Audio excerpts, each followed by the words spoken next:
Dumako naman tayo sa bayan ng Infanta dahil muling binuksan ng lokal na pamahalaan ang Kaslaang Bayan 2026, isang taon ng civil wedding ceremony para sa mga mag-partner na nagsasama na ng hindi bababa sa 5 taon sa ilalim ng Article 34 ng Family Code of the Philippines. Ayon sa pahayag, 15 libreng slots lang ang maaaring ma-accommodate ng aktibidad.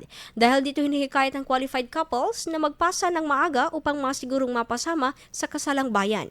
Ilan sa mga kakailanganing dokumento ang birth certificate, valid ID ng parehong aplikante, community tax certificate, birth certificate ng mga anak kung meron na, SENUMAR, notarized affidavit of cohabitation at a certificate of pre-marriage orientation. Kaugnay sa balita, sa ilalim ng Article 34 ng Family Code of the Philippines, pinapayagan ng mga mag-partner na nagsasama na ng matagal ng hindi bababa sa 5 taon na magpakasal na kahit walang marriage license.